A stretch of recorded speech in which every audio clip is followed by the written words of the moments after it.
여리고성을 무너뜨린 사건은 언제나 성도들을 고무시킵니다. 언제 들어도 힘이 나고 신이 납니다. 어떤 장애나 어려움이 있다 하더라도 하나님의 약속은 반드시 이루어진다 하는 것을 이 사건을 통해서 분명히 확인할 수 있기 때문에 그렇습니다. 하나님께서는 가나안 땅을 이스라엘에게 주시겠다고 약속하셨습니다. 하지만 이미 이스라엘은 자신들의 힘으로는 그 땅을 정복할 수 없다는 사실을 알았습니다. 그 땅의 성읍은 견고했고 그 땅에 사는 사람들은 강했습니다. 그리고 여리고성은 가나안 땅에서 가장 견고한 성읍 중에 하나였습니다. 그런 여리고성을 이스라엘 백성들이 무너뜨린 사건, 그것이 이제 여호수아 6장에 잘 기록되어 있습니다. 우리는 이스라엘 백성이 어떻게 여리고성을 점령했는지를 잘 알고 있습니다. 이미 잘 알고 있었고, 또 오늘 아침에 본문을 길게 잡아서 읽는 가운데서 다시 한번 이스라엘 백성들이 어떻게 여리고성을 점령했는지를 다시 한번 오늘 이 아침에 확인했습니다. 이스라엘 백성들의 능력으로 여리고성을 점령한 게 아니라는 거죠. 하나님의 명령을 따라서 여리고성을 돌무로, 오늘 보면 엿새 동안은 하루에 한 바퀴, 7일째는 7바퀴를 돌았는데 그 7바퀴째를 돌 때 나팔을 불고 백성들이 소리를 지르자 그 견고한 여리고성이 무너졌다. 잘 알고 있는 내용이고 사실입니다. 그런데 우리는 오늘 이 아침에 가나안 정복 전쟁을 본격적으로 시작하는 이 이스라엘에게 이 여리고성의 승리가 어떤 의미가 있는지를 물어야 합니다. 좀 더 구체적으로 말하자면 이제 가나안 땅을 건너와서 첫 번째 맞닥뜨린 첫 번째 이 여리고성을 왜 하나님께서 이런 식으로 무너뜨리셨는가? 왜 하나님께서 이스라엘 백성들에게 왜 이런 식으로 이 전쟁에서 승리하게 하셨는가 하는 것을 우리는 생각해 봐야 한다 하는 것이죠. 하나님께서 이 전쟁과 승리를 통하여 뭘 의도하셨는가? 무엇을 말씀하려고 하시는가? 확실한 한 가지는 있습니다. 이러한 전쟁 방식을 통해서 이스라엘 백성들에게 전하기를 원하시는 강력한 메시지가 있다는 거예요. 꼭 이스라엘 백성들이 앞으로 계속해서 이 가나안 땅을 정복하는 전쟁을 치르게 될 텐데 그 시작이 되는 이 여리고성과의 전쟁에서 하나님께서 하나님의 백성에게 꼭 알게 하시고 또 이스라엘 백성들이 깨닫고 기억하기를 원하시는 하나님의 뜻이 있다 하는 것이죠. 그리고 그 하나님의 강력한 메시지는 수천 년 전 여리고성을 무너뜨리는 이스라엘 백성에게뿐 아니라 오늘도 여전히 이 하나님의 말씀을 오늘 우리에게 계시로 주심으로 말미암아 오늘도 이 땅을 살아가는 우리에게 주시는 하나님의 강력한 메시지가 있다는 사실을 오늘도 기억해야 될 줄 믿습니다.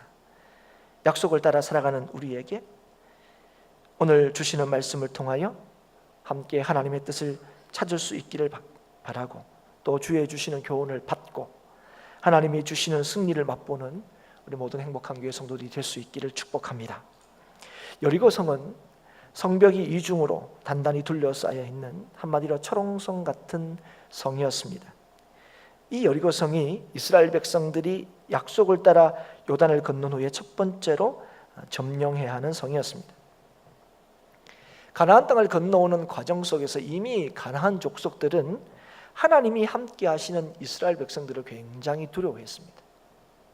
원래 한 40년 동안 그 주변을 뺑뺑 도는 그런 이스라엘 백성들이 주변에 있는 그 족속들을 물리쳤을 뿐 아니라 그 가나안 땅을 들어오는 그 요단강을 마른 땅처럼 건너왔다. 이 일이 다 하나님이 함께 하심으로 말미암아 되어졌다는 사실을 듣고 난 뒤에 이미 가나안 족속들은 전의를 거의 상실했습니다. 이 얘기를 이미 이스라엘 백성들도 알고 있었습니다. 여리고성을 점령하기 전에 정탐을 이미 보냈죠. 그리고 그 사정들을 이미 알고 있었습니다. 그래서 이스라엘 백성들은 그 어느 때보다 사기가 충천했을 것입니다. 그러나 실제로 굳게 닫힌 여리고성을 바라보면서 이스라엘 백성은 어떻게 해야 할지 막막했을 것입니다. 여리고성 사람들이 이스라엘 백성들이 가나안 요단을 건너고 이제 가나안 땅으로 이제 본격적으로 들어오고 났는데 첫 번째 점령할 대성이 자기 성이라는 걸 알았을 겁니다. 그 입구에 딱 있으니까요. 그런데 여리고 사람들이 뭘 어떻게 했느냐? 말씀을 보시면 문을 굳게 걸어 잠굽니다. 그게 끝입니다. 문을 굳게 걸어 잠긴 후에 아무런 조치를 하지 않았습니다. 이스라엘 백성들이 하나님의 명령을 따라서 여리고성을 돌 때도 마찬가지입니다.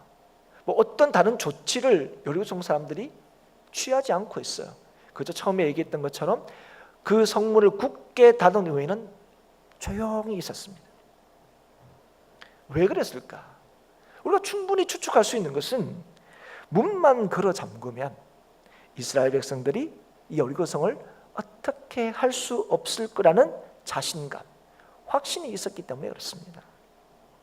그만큼 여리고성이 크고 든든하고 견고했다는 것을 말씀해 줍니다. 그러니까 또 한 번의 좌절을 맛볼 수 있는 그런 상황이죠.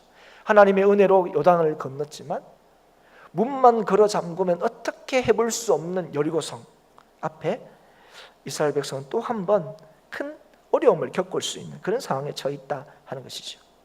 그러나 이전과는 달라진 게 하나 있습니다. 그것은 하나님의 말씀에 귀를 기울일 줄 알았다 하는 것이죠.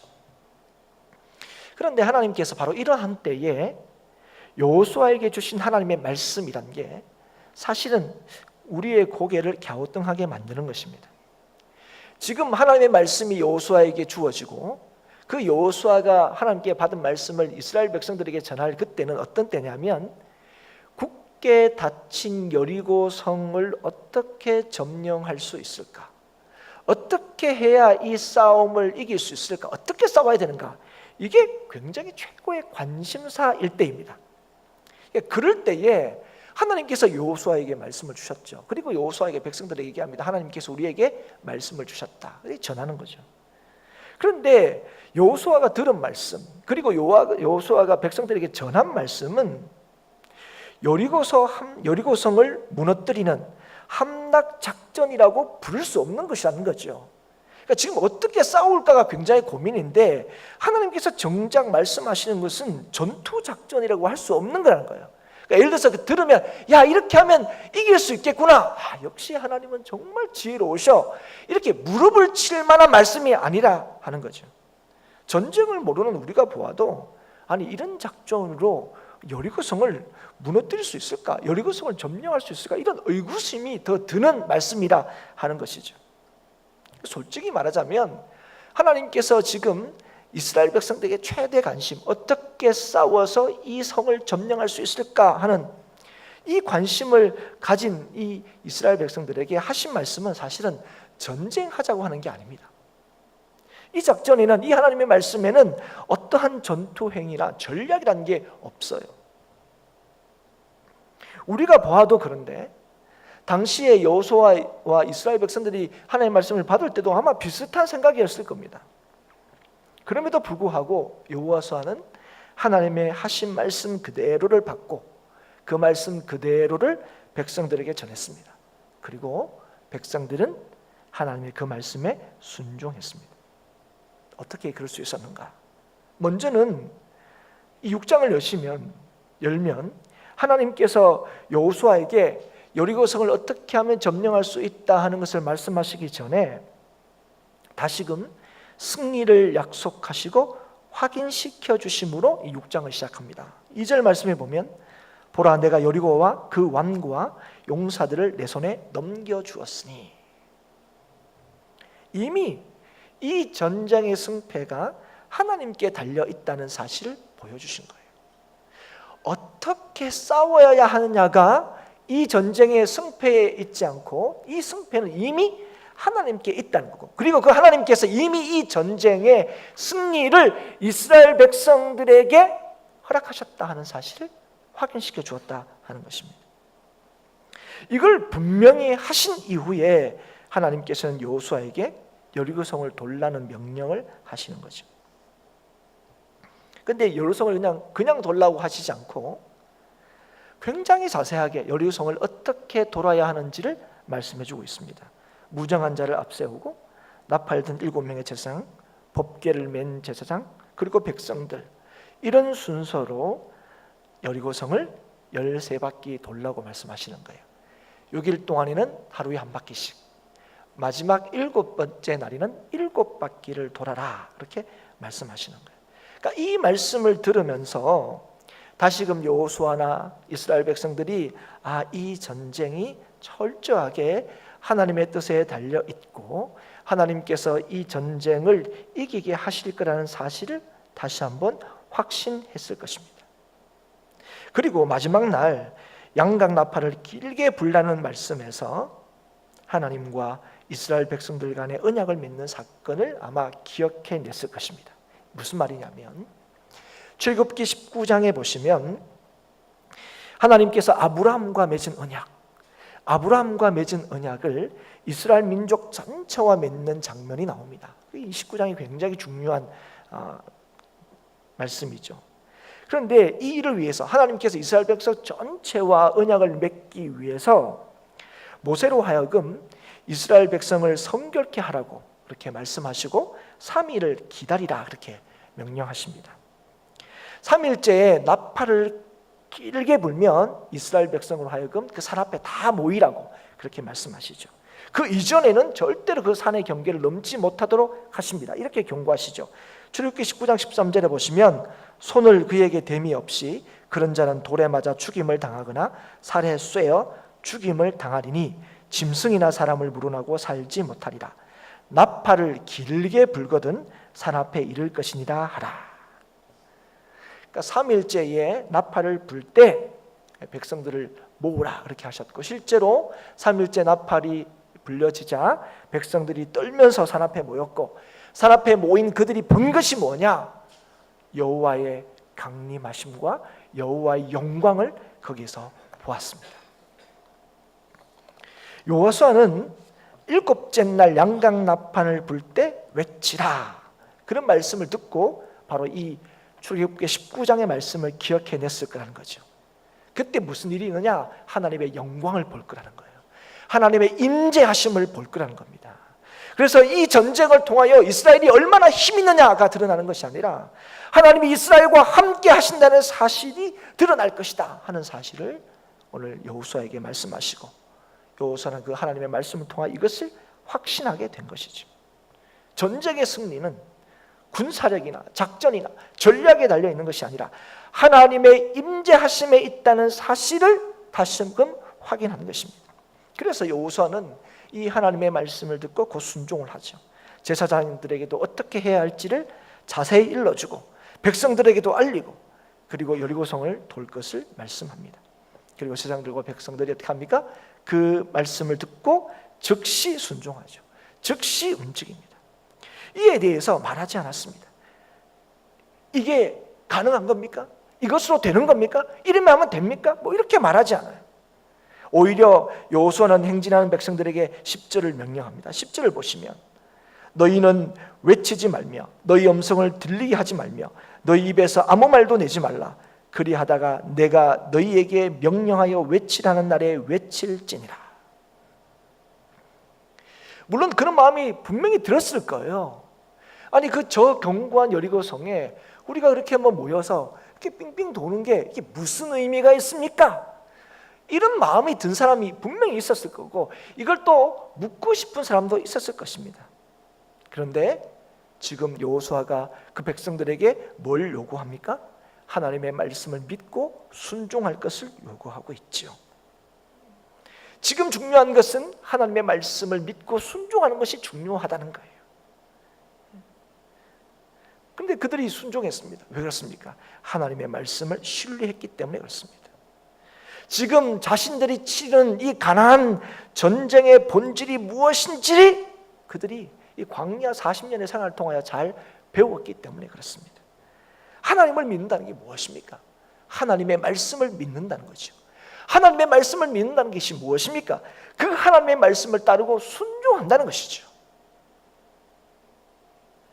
무장한 자들이 앞에 서긴 했지만 사람들이 이렇게 줄을 서서 여리고성을 든다는 것은 무방비 상태라고 할 수 있습니다. 이건 전쟁하는 대열이 아니기 때문에 그렇습니다.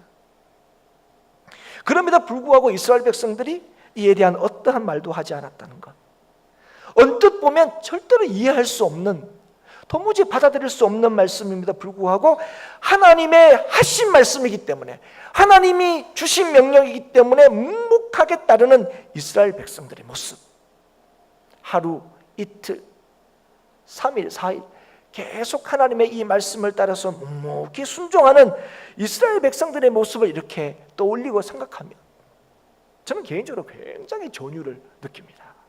그렇죠?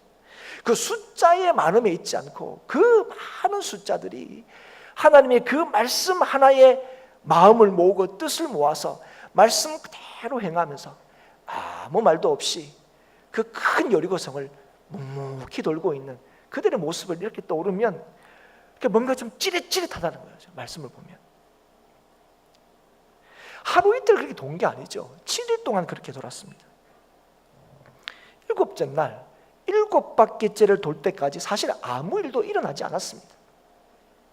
무슨 여리고성의 벽에 금이 간다든지, 아니면 무슨 바람이 좀 세차게 분다든지, 아니면 무슨 하늘의 빛이 좀 달라졌다든지, 이런 조짐이, 이런 기미가 전혀 없는 거예요. 그냥 여전히 변함없는 그 상황 속에서 하나님의 말씀을 따라서 묵묵히 순종하고 있었다 하는 것입니다. 그런 상황 속에서 분명히 사람들은 이렇게 생각했을 수 있을 거예요. 이렇게 하는 게 정말 맞는가? 이렇게 한다고 무슨 일이 일어날 수 있겠는가? 도대체 이것이 여리고성을 무너뜨린 일과 어떤 관계가 있는가? 아마 이런저런 생각을 한 사람들이 많이 있었을 것입니다. 여러분, 만약에 여러분과 제가 그 시대의 사람이라면, 그 당시의 사람이라면 여러분 어떤 생각을 했을 것입니까? 하나님께서 그 여리고성 앞에 두게 하시고 그 여리고성을 점령하기 위하여 이 말씀을 하시고 그 말씀을 듣는 우리들이 그 말씀을 따라 하루 돌고 이틀째 돌고 3일째 돌 때 여러분과 저에게는 과연 어떤 마음이 들었을까요? 처음에는 하나님의 말씀이니까 순종하고 돌았는데 하나님 말씀대로 하면 좀 달라지는 것도 있고, 그죠?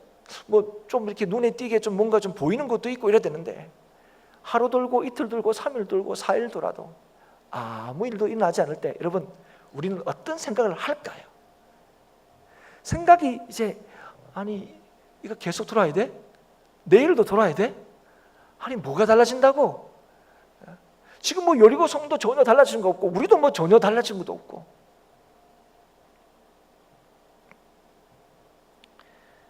그럼에도 불구하고 이스라엘 백성들은 놀라운 것은 여전히 하나님의 말씀을 따라 침묵하며 그 성을 돌았다는 거예요. 여리고성 백성들도 마찬가지였을 겁니다. 처음에는 이스라엘 백성들이 자기 성 주위 한 바퀴를 삥 돌 때 뭔가 좀 이게 뭐 하는 거지? 좀 긴장을 했을 거예요. 뭔가 좀 조짐이 있었지 않습니까? 전열을 가다듬고, 그죠? 뭔가 좀 전쟁하려고 하나 싶었더니 그들이 하는 게 뭡니까? 자기의 성을 침략하는 행위가 아니고 그렇게 전열을 잘 가다듬고 난 뒤에 뭐 하는 겁니까? 자기 성을 한 바퀴 뺑 도는 거예요. 처음에는 이게 뭐 하나 싶은 생각이 드는 거죠. 왜냐하면 이게 전혀 상식적이지 않는 일이기 때문에 그렇습니다. 그런데 그 다음 날에는 어떻게 하나 했더니 그 다음 날도 똑같이 한 바퀴를 도는 거예요. 처음에는 뭔가 꿍꿍이가 있을 거다 이렇게 생각했던 이 여리고성 사람들도 이틀째도 3일째도 계속 그렇게 도는 이스라엘 백성들을 보고 어떤 생각을 했을까요? 처음에는 뭘까 이렇게 긴장하다가도 그렇지, 우리의 생각이 맞았지, 그래 한 바퀴 돌고 두 바퀴 돌고 세 바퀴 돌아봐야 굳게 닫은 이 여리고성을 너희들이 점령할 수 있는 무슨 수가 있겠냐, 그냥 돌아봐야 뺑뺑 돌아봐야 맨 그거지. 저렇게 돌다가 자기 그죠? 제풀에 지쳐서 돌아갈 거다. 아마 그렇게 그 여리고성 사람들도 생각을 했을 거예요. 그래, 하나님이 요단강은 마르게 하시고 이스라엘 백성을 건너게 하시고 그죠? 그렇게 하셨다는데 이 여리고성만큼은 하나님도 어떻게 하실 수 없구나, 이런 생각을 어쩌면 여리고성 사람들도 했을 거예요. 그러니까 여리고성 사람들이 그렇게 생각하면 생각할수록 반대적으로 이스라엘 백성도 야, 뭐 이렇게 한다고 뭐 이렇게 뭐 안 되는 거 아니야? 이런 마음도 분명히 들었던 사람이 있었을 거다는 거죠. 그런데 여리고성을 묵묵히 돌고 있는 백성들이 한 가지 가슴에 새기고 있는 것이 있었습니다. 그게 뭐냐면 가나안 땅을 주시겠다고 하시는 하나님의 약속, 그 약속을 믿는 믿음이 그들에게 있었다 하는 것이죠. 이거 지금 제대로 하고 있는 거 맞아? 이거 한다고 뭐 돼? 이런 생각이 들 때마다 이 가나안 땅을 주시겠다고 약속하신 하나님의 약속을 붙들었다는 거예요. 자신의 생각이 아니라 하나님의 뜻으로 이 땅을 정복할 수 있다는 믿음으로 함께 그들이 주의 말씀을 쫓았다 하는 것입니다. 왜 그렇습니까? 이전에 이들이 큰 경험을 했거든요. 하나님의 약속보다 자신들의 생각을 더 믿어서 그게 더 옳아 보여서 결국 겪어야 했던 40년의 광야 생활을 그들은 가슴에 새기고 있었을 것입니다. 그리고 지금 자신들이 요단을 건너서 가나안 땅을 밟고 있는 것, 자신의 능력으로 지금 이 자리에 있는 거 아니라는 거예요. 하나님의 은혜로 지금 이 자리에 있었다는 거예요. 그리고 하나님의 약속이 여전히 자신들에게 있다는 사실을 기억하고 있었다 하는 것입니다. 만약에 이 지금의 상황들, 자신의 생각들이 여전히 우선이고 옳다고 여겼다면 아마 여기저기에서 수많은 이야기가 쏟아져 나왔을 겁니다. 여기저기에서 수근수근하는 소리가 들렸을 겁니다. 그러나 그런 마음들이 있다 할지라도 그보다 더 깊은 마음에 뭐가 있는 겁니까? 하나님의 약속, 이 약속을 붙들었다는 거예요. 그래서 여러분, 이 도는 7일 동안에 침묵했다 하는 것은 단순하게 하나님 말씀 잘 들었다, 그래서 조용히 있었다, 이런 의미가 아니라 그 7일 동안 뭐 했다는 거예요? 오직 하나님께 집중했다는 거예요. 자신들에게 드는 생각들, 드는 마음들이 있었지만 그런 모든 생각과 그런 마음들을 다 어디에 집중했다는 거예요? 어디에 굴복시켰다는 거예요? 그 하나님의 약속에, 그 하나님의 말씀에 굴복시켰다 하는 것입니다. 사랑하는 여러분, 공동체가, 교회가 한마음 한뜻으로 움직일 수 있을 때가 언제냐? 언제 성도들은, 교회는 같은 생각을 공유할 수 있느냐? 그것은 하나님의 마음을 품고 있을 때입니다. 하나님의 약속을 기억하고 있을 때입니다.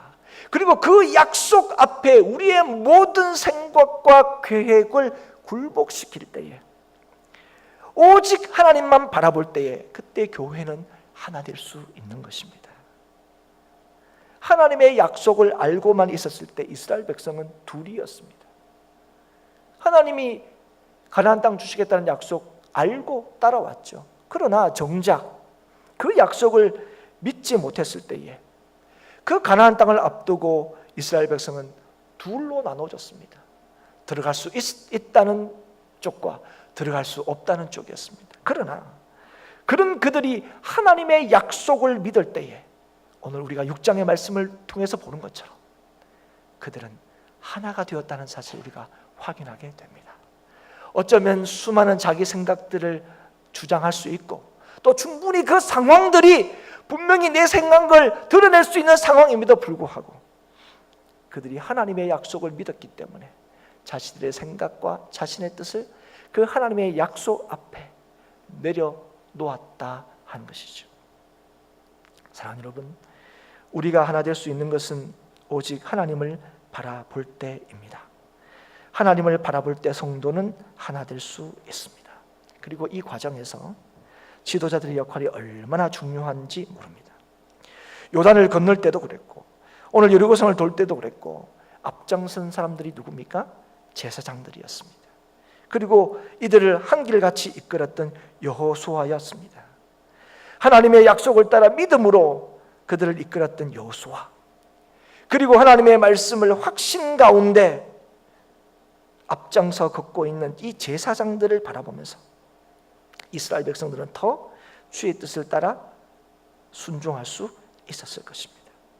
사랑하는 여러분, 결국은 앞선 자 그리고 세우신 자가 하나님을 볼 수 있어야 되고 하나님을 보여줘야 되고 함께 하나님을 볼 수 있어야 합니다. 주님을 바라볼 때 그때 교회는, 그때 하나님의 백성은 같은 마음 같은 뜻을 품을 수 있습니다. 우리는 비전을 가져야 된다고 합니다. 비전을. 근데 여러분, 비전이 무슨 뜻입니까? 본다는 거 아닙니까? 여러분, 성도들이 봐야 될 것이 무엇입니까? 하나님이 우리에게, 그죠? 가져야 할 비전으로 우리에게 제시한 것이 무엇입니까? 성도들이 궁극적으로 가져야 할 비전, 성도들이 궁극적으로 봐야 될 것은 바로 하나님을 봐야 됩니다. 우리가 무엇을 하든지 간에 그 일들은 바로 하나님을 보는 일이 되어야 한다는 것입니다. 하나님을 보지 못하면 같은 마음이 될 수 없고 하나님께서 맡기신 일을 우리가 감당할 수 없습니다. 하나님을 바라볼 때 우리는 우리에게 주신 사명을 통하여 하나님의 능력을 경험할 수 있게 됩니다. 하나님을 바라볼 때 우리를 부르신, 그래서 우리를 통하여 역사하시는 하나님의 능력과 하나님의 역사하심과 하나님의 함께하심을 볼 수가 있는 거예요. 우리가 얼마나 능력 있느냐에 달려있지 않습니다. 공동체가 얼마나 크냐에 달려있지 않습니다. 공동체가 어떤 조건을 갖추고 있느냐가 달려있지 않습니다. 하나님은 오늘도 하나님을 바라보고 하나님을 구하는 하나님의 공동체를 통하여 하나님의 역사를 이루신다는 겁니다. 이스라엘 백성들이 일곱째 날 일곱 바퀴를 돌 때 여호와의 명령을 따라 외쳤습니다. 그때 성벽이 무너졌습니다. 무슨 말입니까? 하나님의 함께 하심을 확인시켜 주신 거죠. 하나님의 영광이 임했습니다. 하나님의 영광은, 하나님의 함께 하심은 믿는 자들에게는 구원이고 믿지 않는 자들에게는 심판입니다. 양강나팔을 길게 보자 그들은 하나님 앞에 서게 되었습니다. 하나님의 임재하심을 눈앞에서 보게 된 거예요. 그 증거가 무엇입니까? 그 경고했던 7일 동안 아무 미동도 하지 않았던 그 여리고성이 하나님의 임재하심으로 말미암아 순식간에 무너져 버린 것입니다. 그들은 칼로 여리고를 점령하지 않았습니다. 여리고성이 무너지기까지 어떠한 전투 행위도 없었습니다. 오히려 여러분, 7일 동안의 그들의 모습은 전쟁하는 사람들의 모습이 아니었습니다. 무슨 모습에 가깝습니까? 예배하는 모습에 가까운 거죠. 아니, 이 7일 동안 그들이 한 것이 무엇입니까? 하나님의 임재를 구한 것입니다. 하나님의 함께하심을 구한 것입니다. 7일 동안 그들은 하늘을 향하여 간절히 예배한 것이죠. 사랑하는 여러분, 오늘 우리의 능력은 우리와 함께 하시는 하나님이십니다. 그래서 여러분, 우리에게 가장 필요한 것은 바로 하나님의 임재입니다. 오늘도 마찬가지입니다. 우리가 드리는 이 예배도 얼마나 분위기가 좋았느냐, 얼마나 찬양대가 오늘 찬양을 잘했느냐, 얼마나 목사님 설교가 좋으냐, 여기에 있지 않고 하나님이 이 시간 함께 하시느냐, 여기에 달려 있는 것이죠. 가나안 땅에서의 본격적인 전쟁을 시작하면서 하나님께서 여리고성을 이렇게 무너뜨리게 하신 것은 이스라엘 백성들로 하여금 하나님의 함께 하심이 이스라엘 백성의 가장 큰 무기요 능력임을 말씀하기 위해서입니다. 이제 앞으로 수많은 전쟁을 치르게 될 텐데 이 전쟁은 여러분 분명히 칼로 창으로 싸워야 되는 전쟁입니다. 그러나 그런 전쟁임에도 불구하고 이 전쟁은 하나님이 함께 하시느냐 함께 하시지 않느냐로 결판이 나는 전쟁이라는 사실을 이스라엘 백성들에게 가르쳐주고 계시는 거예요. 그래서 이 전쟁은 눈에 보이는 전쟁은 이 칼로 창으로 싸우는 전쟁이지만 이 전쟁이 영적 전쟁이라는 사실을 분명히 하고 계시는 거예요. 여러분, 오늘도 마찬가지입니다. 성도로서 이 땅을 살아갈 때도 여러분 우리에게 필요한 것이 많아요. 때로는 물질도 필요합니다. 여러분, 세상 사람들이 살아가는 것처럼 우리에게 필요한 것이 있습니다. 그런 것들이 있으면 그런 것들이 우리에게 편안함을 주기도 합니다. 그러나 우리가 이 땅에서 하나님께서 주신 믿음으로 싸우는 이 영적 전쟁의 본질은 우리가 얼마나 많은 것을 가지고 있느냐, 얼마나 우리가 힘이 세냐, 여기에 달려있는 것이 아니라 하나님이 우리와 함께 하시느냐, 그 함께 하심을 믿음으로 우리가 하나님 말씀에 순종하느냐, 여기에 우리가 성도로서 이 땅을 살아가는 삶의 승패가 달려있다는 사실을 오늘 우리에게 말씀해주고 계시다 하는 것입니다. 그럼에도 불구하고 우리가 자꾸 하나님 앞에 뭘 구합니까? 여러분, 우리 행복한 교회가 하나님 앞에 뭘 구합니까? 여러분, 당장은 우리에게 그런 게 있으면 좋을 것 같습니다. 우리가 구하는 많은 것들이 있죠. 눈에 보이는 것들이 있죠. 그러나 여러분, 이런 것들이 오늘 우리를 능하게 하는 것이 아닙니다. 이런 것들이 오늘 우리를 세상을 이기게 하는 능력이 되는 것이 아닙니다. 오늘 우리가 함께 하나님의 약속을 기억하고 그 하나님 말씀에 엎드리고 오직 주의 말씀을 따라 순종할 때에 오늘 우리가 몇 명이든, 오늘 모이는 사람들이 몇 명이 어떠하든 간에 오늘 그렇게 하나님의 말씀을 따라 순종하며 오직 하나님의 함께 하심을 구하며 침묵하며 돌았던 이스라엘 백성들과 함께 하셨던 하나님께서 동일하게 오늘 우리 행복한 교회와 함께 하시며 하나님이 얼마나 능력 있으시며 하나님이 함께 하시는 이스라엘 백성이 얼마나 강한지를 하나님께서 친히 보여주실 것입니다. 이것이 오늘도 우리가 살아가야 할 성도의 삶의 본질이고 우리가 치러야 할 영적 전쟁의 본질입니다. 그래서 여러분, 오늘 이 전쟁을 통하여 드러나는 것이 뭐야 됩니까? 이스라엘의 강함이 아닙니다. 하나님의 능하심입니다. 우리의 모든 삶과 행위를 통하여 우리가 주목받는 것이 아니라, 우리 교회 자체가 주목받는 것이 아니라 바로 하나님이 주목받고 하나님이 드러나셔야 돼요. 여러분, 이스라엘 백성이 침묵했다는 것, 그건 다른 게 아닙니다. 오직 하나님만 바라봤다는 거예요. 그럴 때에 우리는 하나님의 능력이 무엇인지를 알게 됩니다. 그 놀라운 하나님의 능력이 우리를 위한 것인도 확인하게 되는 것입니다. 그때 우리는 참 만족과 행복이 무엇인지를 알게 되고 하나님을 믿는다는 것, 그것은 다른 게 아니라 하나님이 진정으로 우리의 삶의 주인이심을 고백하고 인정한다는 것입니다. 그 하나님의 통치를 누리는 거예요. 하나님이 나와 함께 하시기 때문에 어떤 어려움도 겁나지 않는 거예요. 여리고성도 무섭지 않은 거예요. 여러분, 이게 믿는 자에게 주신 하나님의 능력입니다. 여러분, 하나님께서 우리에게 무엇을 주시는 간에 그 주신 것 자체, 우리의 손에 쥐는 것 자체로 세상과 맞짱 뜨려고 하면요, 늘 우리는 하나님 앞에 좀 더 주십시오, 좀 더 주십시오, 더 주셔야 주 앞에 나가겠습니다, 주셔야 주님 뜻대로 하겠습니다. 늘 이 기도밖에 할 수 없습니다. 그러나 사랑하는 여러분, 오늘 하나님이 나와 함께 하신다는 것을 알 때 여리고성처럼 우리의 삶에 견고한 장애물과 문제가 앞에 놓여있다 할지라도 우리의 생각과 뜻을 주님의 그 약속 앞에 내어놓을 때에, 다 내려놓을 때에, 믿음으로 주님의 말씀을 따라 순종할 때에 하나님께서 친히 그 여리고성을 무너뜨리시는, 그래서 성도의 능력은 우리 자신의 능력의 극대화가 아니라 하나님이 이렇게 연약한 우리의 삶을 통하여 하나님이 역사하시고 하나님이 드러나시는 방식으로 성도의 삶을 이 땅에 보여주신다는 사실을 꼭 기억할 수 있기를 축복합니다. 그래서 여러분, 성도의 능력은 그 어떤 것보다 큰 거예요. 성도가 크기 때문이 아니라 성도가 믿는 믿음의 주이신 하나님이 크시기 때문에 그렇습니다.